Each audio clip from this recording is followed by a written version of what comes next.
Hey, how's it going, everyone? My name is Derek Afasi. I'm the owner of Afasi Financial Group and RetireSharp.com. Today's topic, I want to go in depth. How much do I need to retire at age 62? And I want to discuss a couple of things, try to help you understand where your current situation is, or what I like to call your point A.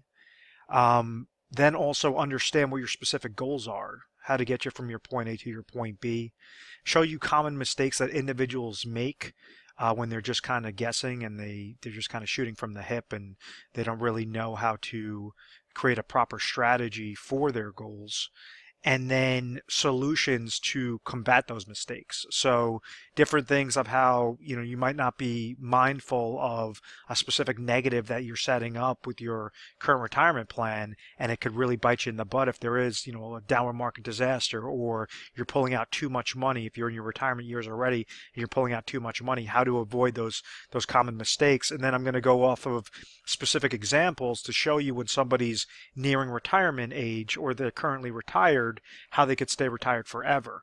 And what you realize with this video and with a lot of my explanations and different things on my channel is it's not these astronomical changes. It's these very slight shifts that, as long as you're creating these slight tweaks and it's going in the correct areas, the correct lanes, that's how you're going to be able to retire with confidence each and every time. Definitely make sure to have a pad and paper, pad and pen out, and you take down notes, write down questions. At any time that you want to speak to a specialist, give our 1-800 number a call. It's 24/7 customer service line, so you give us a call 24 hours a day, 7 days a week, and you just basically reference this video. You say, I saw a video online about retiring at age 62.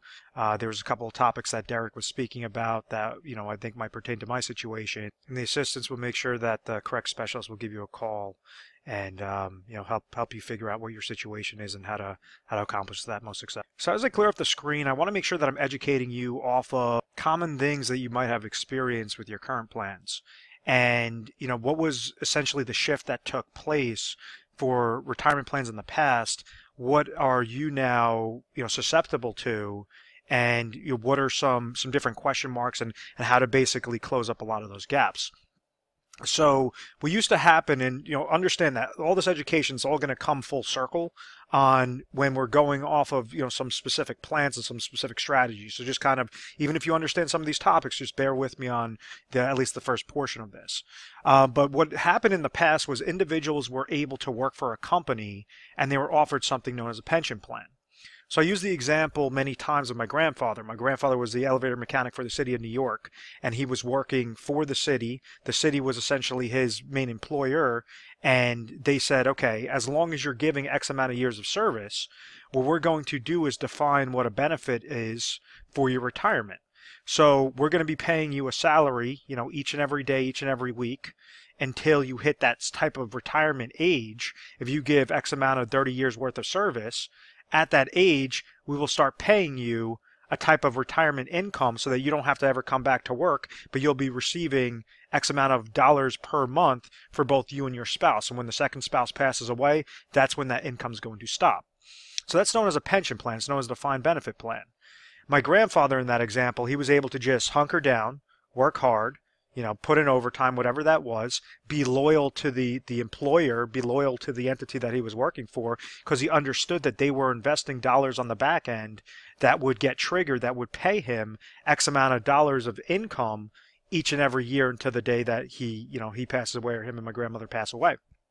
So with that defined benefit plan, that makes retirement planning very easy, because at that point in time, he retired in his late 50s, but let's just say if he retired in his early 60s, he would be able to receive whatever that pension income was. He didn't have to invest these monies in 401k related plans. He didn't have to go and try to cherry pick and choose the best funding options available and manipulate that with the stock market or the bond market and try to really cherry pick to grow his retirement nest egg. He just basically worked for the company, and the company was providing him that benefit on the back end. So rather than try to make his retirement formula extremely complicated, we understand that when he retired, if he was in his early 60s, he could trigger his pension income. And let's say that brought him $4,000 per month. and then also Social Security income that you could take earliest at age 62, if that brought in another $2,000 per month, this is $6,000 per month of income. So as long as his income each and every year, or as long as his income each and every month, him and my grandmother's income each and every month, were greater than what their expenses were, they could live their retirement years with confidence. Their income is higher than what the expenses are. So if now, let's say if he was bringing in $6,000 per month, but he decided, oh, I worked my whole life and now I want to go and piss all this money away and, you know, try to ring up my debt and go on all these lavish vacations, and now he needs $10,000 per month of income, that's a large gap there. So the first step to trying to retire early is make sure that you understand what your expenses are and understand what your budget is, and stick to that budget. There has to be a type of, you know, hold your feet to the fire and make sure that you're not just, you know, patting yourself on the back for working so many years. There has to be a reality to the situation. If you want to go and try to, you know, piss money into the wind after you retire, that's going to result in a very large mistake. And what's going to occur is you could try retiring when you're 62 and then realize, oh my gosh, I have no more money left by the time you're in your 70s, and now you have to go back to work, and you know everything that you thought of retirement being this great wonderful thing did not occur. So the first thing is you definitely have to stick to a set of rules, stick to a specific plan.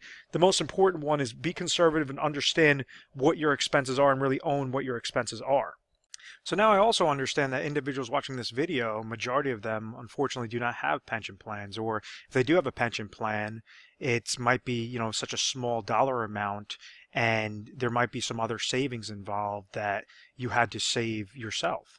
So this is where you had the implementation of ERISA, the ERISA Act of 1974, which shifted how retirement plans, you know, worked. And what happened was, rather than the risk being thrown onto the employer, so like my grandfather's situation where they were investing dollars on the back end to provide him a set retirement income stream for him and my grandmother until the second spouse passes away, and they're trying to calculate what that, you know, actuarial data is to say, okay, we have to give away X amount of dollars per month, but you know, realistically they're going to pass away when they're in their 80s, their 90s, and we're going to utilize the law of large numbers. That entire ball game and that employer risk has shifted after that ERISA Act of 1974. And what it did was it allowed individuals, it allowed employers to create sorts of retirement plans for employees that the employees could invest themselves, and therefore transfer that risk from the employer directly to the employee. Hence the implementation of the 401k plan. So if you've ever heard these retirement terms, a pension plan could also be known as a defined benefit plan off of a 401k plan or other type of qualified plan like a 403b, a thrift savings plan, 457 plan, are known as defined contribution plans. And it's not that complicated of a term. All it's saying is that the employer defines what the benefit is under a pension, as opposed to the employer just defines that you could contribute into that plan, defined contribution plan. So that's basically the more complicated of the difference between defined benefit versus defined contribution. Now, with 401k plans, the way on how these work, and actually let me clear this off, how a 401k account grows, I want you to think of that like a bucket. As you have an individual that's working for an employer, the employer is obviously paying this individual a type of salary or income, and now they're saying, okay, when you start working for us, we're going to give you your employee benefits package, where it's going to have your, you know, your health insurance, life insurance, different ancillary products, and then also you could add dollars into a 401k each paycheck or every pay period or each month or at the end of the year, whatever that case might be. So as this person's getting paid, let's say this individual's making $100,000 in a given year, and they decide to put away 10% of their salary into their 401k plan, that shows that the contributions being placed into that 401k plan are going to be, you know, $10,000 for that year. It's basically a percentage off of whatever the salary is, and then that's what's going to add in the contributions. 401k plans, in order to further incentivize somebody to add dollars in there, the employer saying, hey, we're not just completely screwing you over and not giving you a pension plan. What we're going to do is try to still retain good employees here, or at least provide you an incentive to invest into this plan and to try to stay with our company. So we're going to give you something known as a match. So this is where you might see like a 3% match off of your money. So if somebody's making $100,000 and they put 10% of their salary in there, that's $10,000. They're going to also receive $3,000 of a match.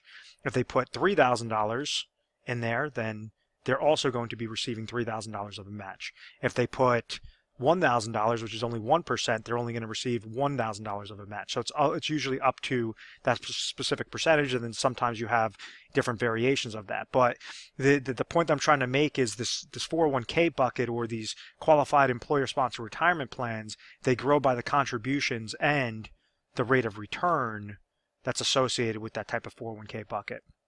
So the rate of return, these are determined by the different funding options available. So rather than having the employer invest those monies for you on the back end and decide how much income you're going to be receiving by X amount of years of service, they're saying, nope, we're washing our hands of this. We're going to tell you, okay, you have about 10 to 20 funding options to choose from, but it's all on you. You know, we might give you some different educational pieces, or might assign a financial advisor that you could ask questions with, but ultimately it's whichever options you choose. Think of them as eggs in your basket. That's what's going to determine what your rate of return side is. So when you had the implementation of ERISA in 1974 and then the implementation of 401k related plans in 1978, well, now you had this large shift from defined benefit plans to defined contribution plans. And what did it do to the stock market? What did it do to growth rates when individuals were contributing to their 401k? And now what you're doing is you're releasing a fire hose. This whole baby boomer generation is now adding more and more and more dollars into the market. So now we saw this extreme growth on a rate of return side on these 401ks and these types of qualified related retirement accounts, or investment related plans. So as an example, this is a chart of the Dow Jones Industrial Average from its inception, and it's showing you that yes, during certain time frames the market went up, the market went up, the market went up, the market went up. It was more gradual, and then all of a sudden what happened from 1980 through 1999, you had over a 1,270% gain into the market. So it's like that fire hose that's being released into the market, and therefore it's inflating the rates of return from all those individuals that are placing more and more dollars into their employer-sponsored retirement plans as a defined contribution retirement related accounts. Now, what occurred from 2000 going forward was obviously we had the tech bubble bursting, we had the Great Recession, and most importantly, we now had individuals that were pulling monies out of the market to live off of for retirement income. So the purpose of showing you that chart was now you have the pressure of baby boomers that are needing to retire, so they need to liquidate their positions out of the market. You don't have enough of the Generation Y and the millennials that are saving their monies to basically offset that switch. So this is why we're seeing, constant market volatility. And it's not so much like, obviously the market's been doing really well for the past year or year and a half or so. The point that I'm trying to make is that you can't just set it and forget it anymore. You now have to have a strategy. Because if you're going and you're trying to accumulate your dollars, like when somebody's planning for retirement, when they're nearing age 62 for retirement, they're in something known as an accumulation stage. So what they're trying to do is efficiently, from their point A to point B to that retirement age or to their retirement years, they want to efficiently accumulate these dollars. In order to efficiently accumulate those dollars, they have to make sure to eliminate as many holes out of this bucket as possible and eliminate when this rate of return side comes back negative, like a 2001, like a 2008. And case in point is in 2008, you had average portfolios lost anywhere between minus 30% to minus 60%. So if somebody walked into the year with $1 million and they said, okay, great, I'm going to retire, I'm going to pull out 50 grand out of my 401k related bucket or qualified retirement related bucket, they pull out that sort of money, then they get drilled with a 40% drop or a $400,000 loss. And then on top of it, they were paying, 1% in mutual fund related fees, 1% in advisor fees, or we'll call it 10 grand, all these different micro shifts that are further negating how much growth is actually occurring in that bucket. So this person would have walked into the year with $1 million in this hypothetical example and would have walked out of the year with minus $470,000. Their new account value would be $630,000. They pulled out 50 grand and their new account value for that next year is $630,000. That's a lifestyle change. That's something that you want to eliminate at all costs, something as drastic as that. And I'm not trying to go and just say, okay, this is something that will never happen. These are things that have happened. These are things that I've seen it with many individuals that have called me up after the fact regarding their retirement accounts and regarding just kind of setting in and forgetting and hoping that they were with an advisor that knew what they were doing.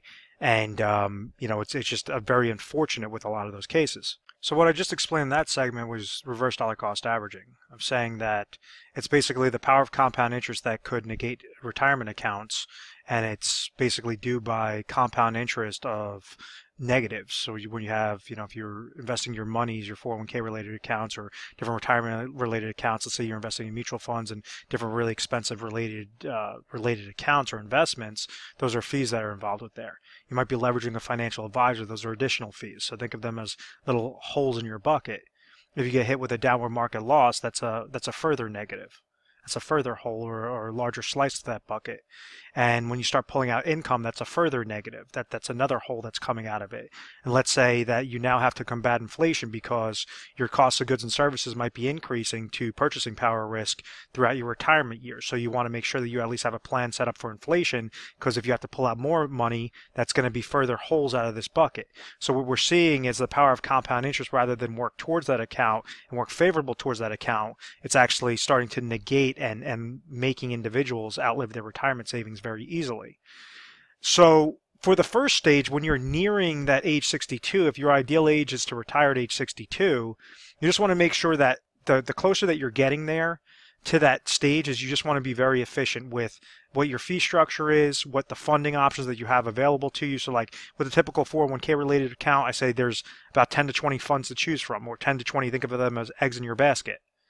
So if you're controlling, basically the dollar amount that you're able to control into a 401k plan is your contribution side. This rate of return side, this is where you have the investments, and you just want to make sure that you want to have proper asset allocation, meaning it's always good to participate in the stock market, but what happens with the stock market? The stock market could go up, stock market could go sideways, the stock market could go down. Proper asset allocation means that as the market's going up, how could you receive a gain into your account? As the market goes sideways, how could you receive a gain into your account? As the market goes down, how can you receive a gain into your account? So something that might not be correlated, or you have a combination of different things that are not correlated to each other, so you could have more of that safety and eliminate those large drawdowns, those large downward market losses that are further compounding that reverse dollar cost averaging effect. And what I mean by that is different asset classes. So one asset class might be stocks, and then you could break that up into like domestic stocks or international stocks. Then another non-correlated or negative correlation might be bonds. Then you might have commodities, and break that down into gold. You might have real estate is another one. So you have these slew of combinations that you might have available in your 401k through different indexes or different mutual funds related within there that will give you a proper asset allocation strategy. So that's something that as you're nearing that ideal retirement age, how exactly can you be more efficient, more effective with that strategy? And that's something that we try to help out with.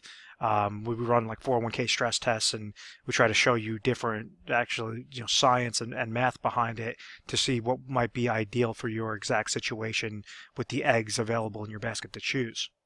Now, why is age 62 such like a focal point? And the reason why is because age 62 is when you could trigger Social Security income the earliest. Now, you have some advisors that they'll say, oh, always wait till age 70 to trigger. You have some advisors that say trigger income, Social Security income as early as possible. My philosophy on it is it's whatever works for your specific situation. Each situation is going to be different, dependent upon you and your spouse, the different ages, the different sorts of benefits, the survivorship benefits, different things that you could leverage within the Social Security income system is ways on how you could supplement that income. And we understand that as long as your income in retirement is greater than what your expenses are, you will have a confident and happy retirement. So the large misconception, though, is individuals try to associate Social Security with Medicare. Now, Medicare, which is a health insurance for obviously senior citizens, right when you're hitting age 65, you could have something known as like a Medicare supplement plan or a Medicare Advantage plan.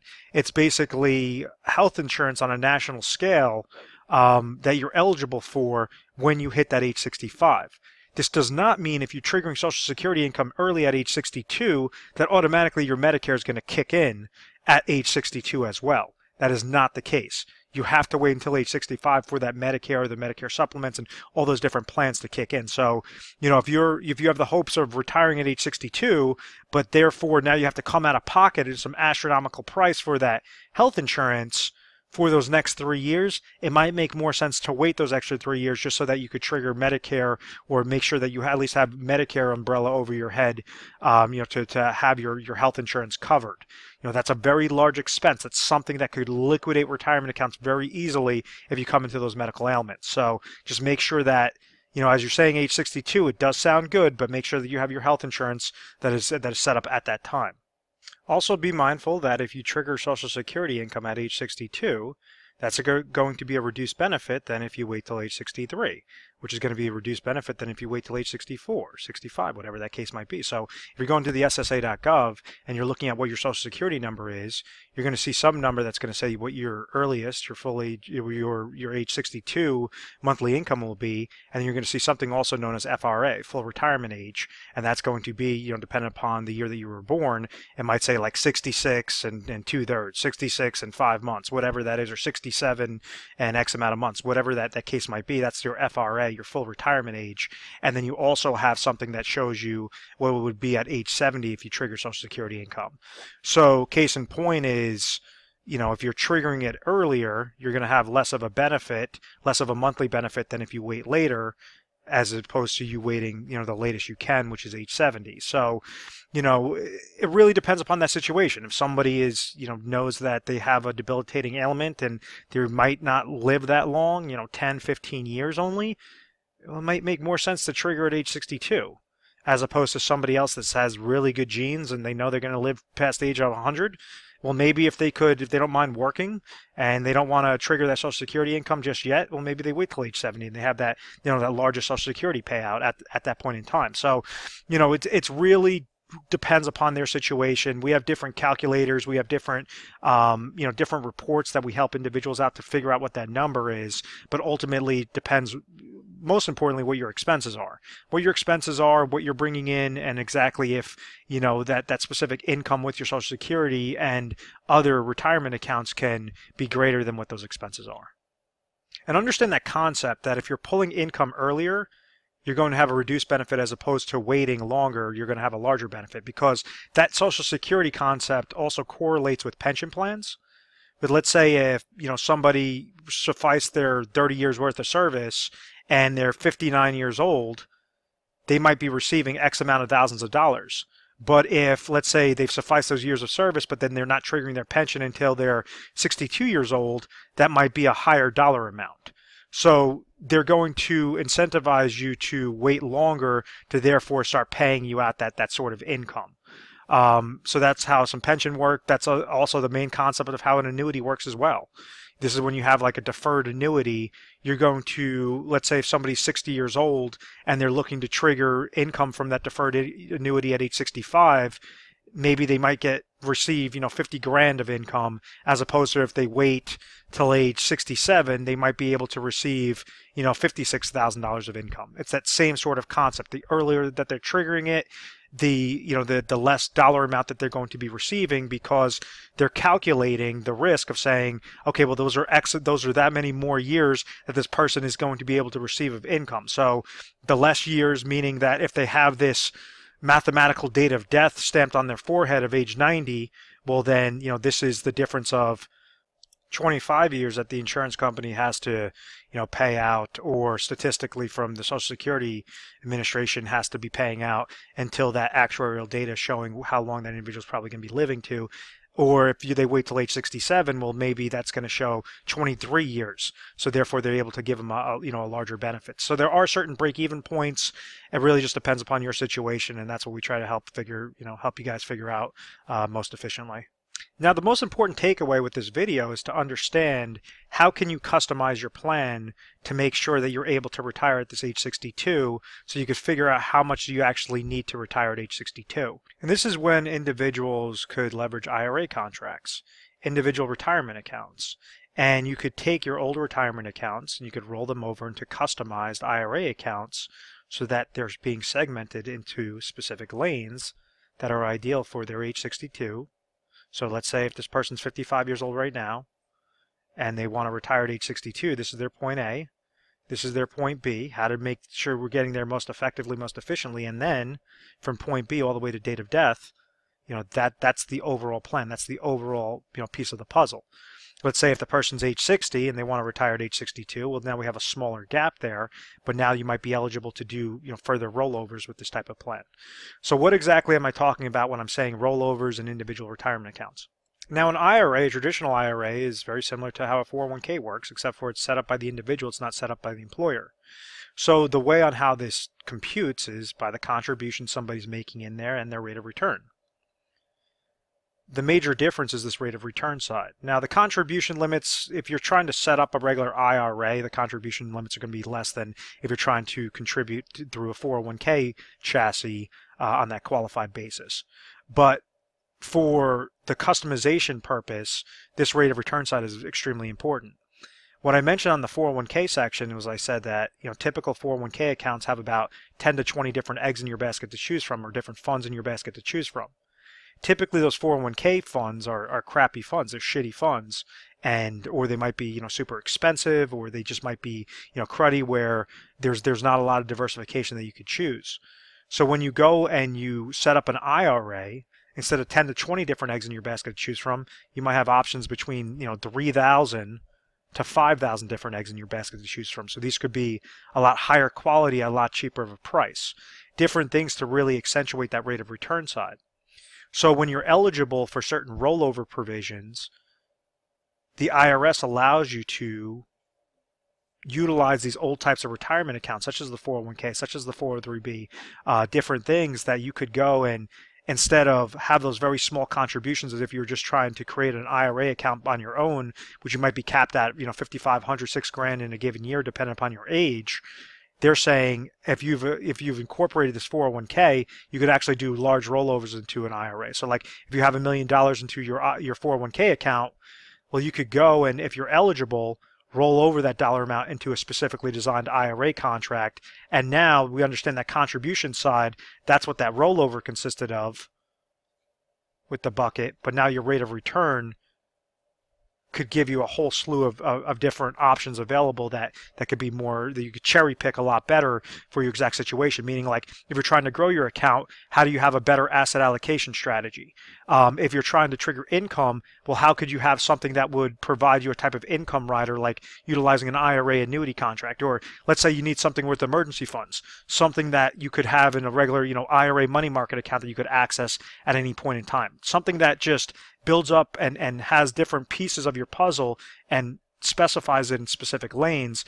This is the power that you could do with these IRAs or with these rollovers or IRA to IRA transfers to make sure that everything is ideal for your retirement age 62 or age 62 until date of death.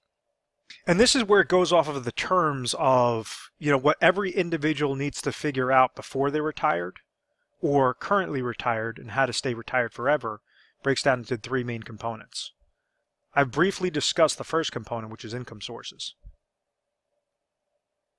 The other two components are emergency funds and then inflationary protection.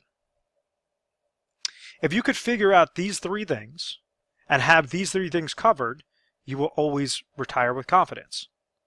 And what I mean by that is, let's say if we take an example of an individual that was working for a company, they might have a very small pension plan. They're wanting to trigger Social Security at age 62, so they have Social Security, that's another income source. And then they also have an old 401k account sitting at an old employer of $200,000. Let's say this person is currently age 60 right now, and they're contributing to their current employer 401k related account. And let's say that's valued at about $500,000.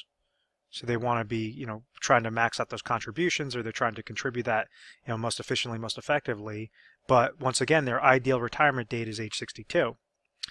So first off, we want to know, okay, we have these little buckets that are sitting there. This is an old 401k.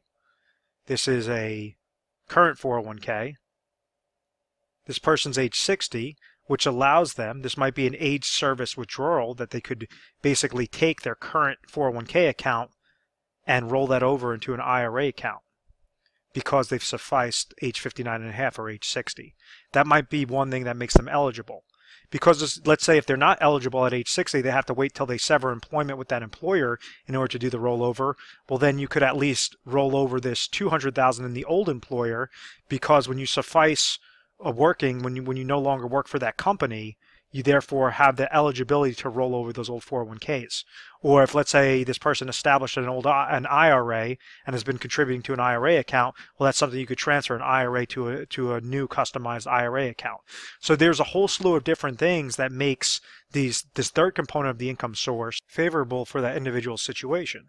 So the first step is to figure out what are the current accounts, how are those current accounts held, are they eligible to roll over those current accounts to have it into a better IRA account? Does it make more sense to go and roll that over into an IRA and to customize that option? Does it make more sense to just leave it at that 401k account? So we want to figure out what exactly they currently have, and then what exactly is the goal.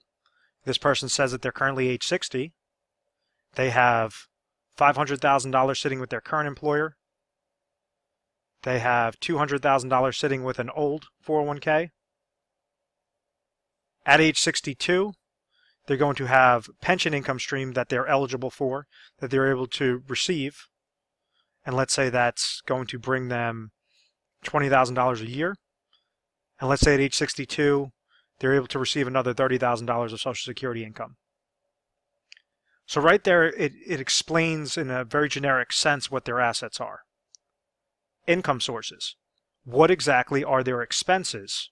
And how much has their income sources already suffice what their expenses are? So let's say that we go and we send this client, this prospect, a budgeting sheet, a budgeting analysis to say, okay, let's figure out at your current age 60, what are all your expenses right now?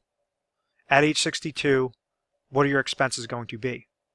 Are you no longer going to have a mortgage over your head? What exactly are, this going to be a reduction in expenses? Everything to the decimal point as best that you could fill that out.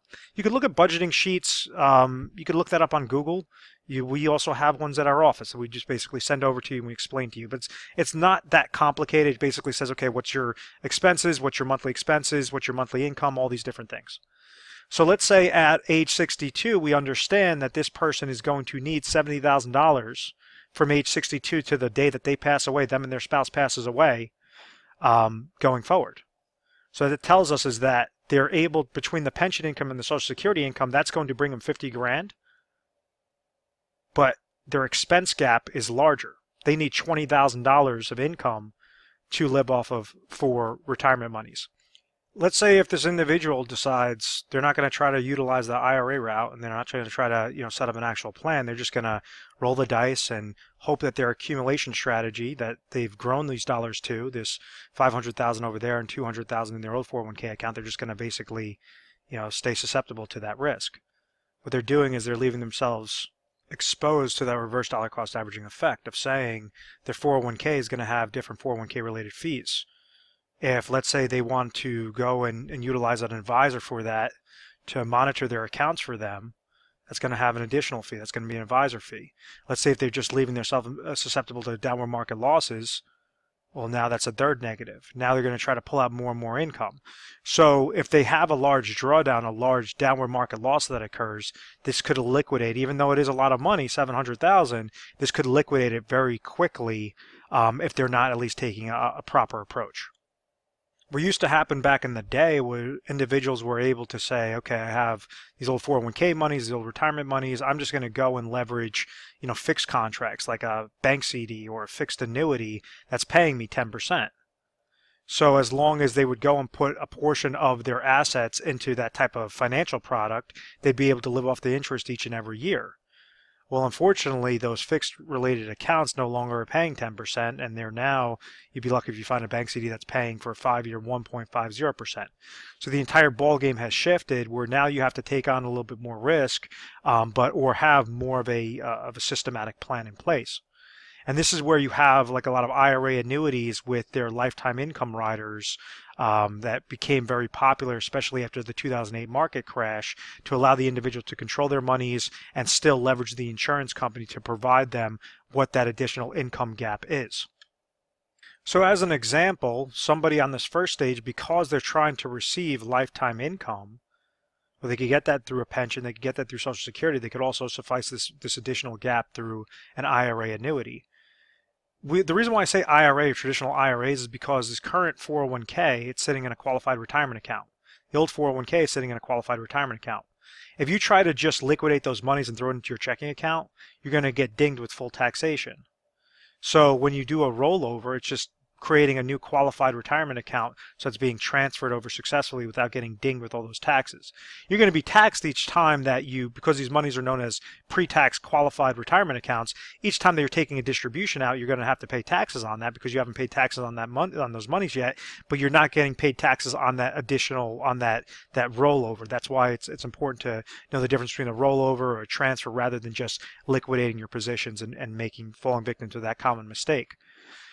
So in this situation, out of the $700,000, let's say they're eligible to roll over these dollars. Well, maybe it's going to cost $300,000 in the top annuity-related product, IRA annuity product, at their current age 60 to trigger income at age 62 that will provide $20,000 of lifetime income for both, that person and them and their spouse to the day they pass away. So out of the $700,000, what happened was $300,000 was rolled over into a fixed type hybrid annuity contract, meaning an annuity contract with an income rider attached to it for lifetime income, and it cost them $300,000 while they're still maintaining control of those accounts and they're still able to leave whatever they don't use up to their beneficiaries. And that's a whole nother conversation. You could review videos on different IRA annuities and different things that I've had out there, on my Retire Sharp channel. But understand that we don't want to try to go after the full dollar amount. We only want to put the correct dollar amount into that specific lane. So the income sources, we want to take $300,000 in this hypothetical example towards the income source IRA lane. So this is IRA number 1, and this is telling us that they will receive $20,000 of lifetime income. If this person, lives till 120 years old, that's still going to be suffice because they leveraged $300,000 off of their original $700 to go into the IRA number 1. IRA number 2, rule of thumb is that you want to have anywhere between 6 to 12 months of expenses towards some sort of emergency funds, meaning liquid cash. So out of this $400,000 that's remaining, maybe this person wants to take $50,000 and put that into an IRA money market account. Something that they could access at any given time. It's not going to gain, it's not going to lose, just something that they have extremely safe that they could access in case of an oh my gosh moment that occurs.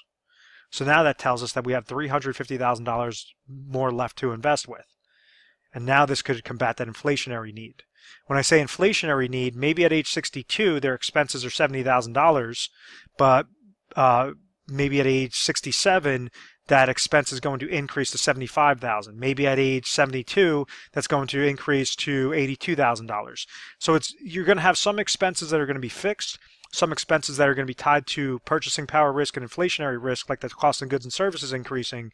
So this is how you could grow your account most effectively, most efficiently.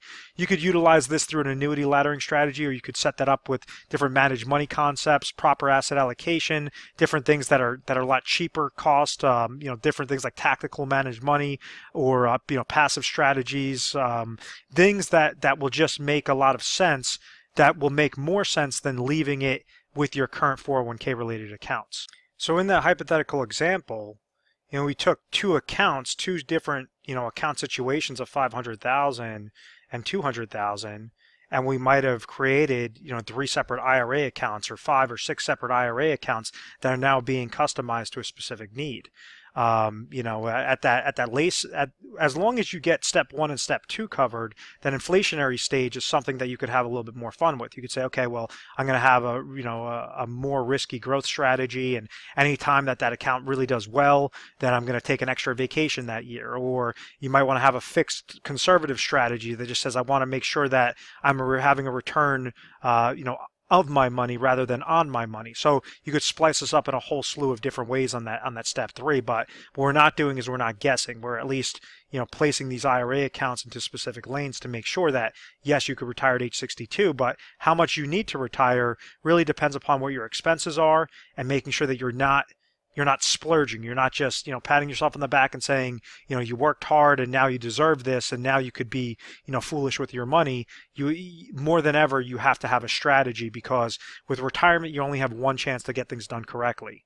Many times what we see are negatives of somebody, having these $700,000 accounts, and then they'll go and try to just throw that all into specific investments. And even though the reports are coming back that the investments have a 80% chance of basically providing them enough income from now until the date of death, that's still a risk. We only want to see things that have a 100% chance of success. 80% chance is not good enough. And the case in point would be like if you're going on an airplane and your pilot comes on the loudspeaker and says, "Hey, congratulations, there's clear skies, and we have an 80% chance of getting to our destination successfully." You're going to see everybody running for the doors and trying to get off that damn plane. That's the same way you have to take your retirement and your retirement lifestyle, in your own hands. Is you only want to see 100, or what I always recommend is 100% chance of success, to make sure that we're leveraging all components, and it'll get you from your point A to point B all the way to date of death successfully, and so that you don't have those worries.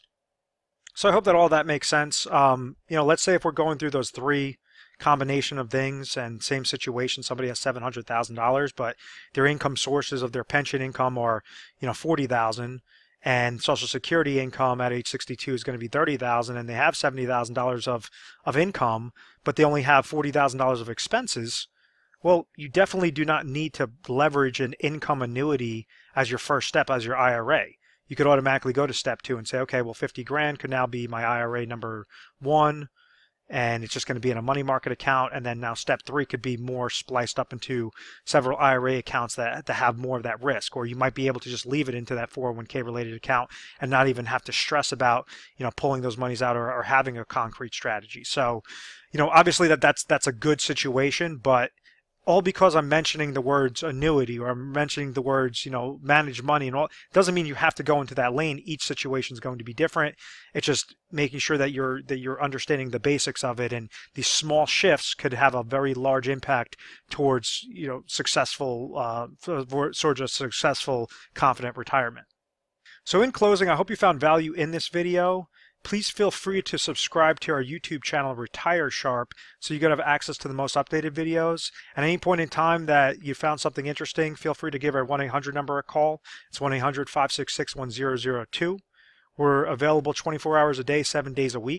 A more efficient way on how you could schedule an appointment with us would be to go to our website. It's going to be in the little URL attached at the description of this video, is retiresharp.com, or you could type in afassifinancial.com. It's all going to bring you to the same place, and you're going to see a little icon that pops up on the bottom right hand side. It says schedule an appointment or book your strategy session. So now you could specify it a little bit better and say, hey, I really want to make sure that, based upon your schedule, based upon your calendar, you'd say, I'm really interested in retiring at age 62. Please make sure that the correct specialist gives me a call at that time. And there's many times that I'm the one making the phone call, so you could you could ask to speak to me directly, and I'll be sure to help out your exact situation. So once again, I hope you found value in this, and give us a call and we'll try to help you out best way we can. And thank you so much for watching. Take care.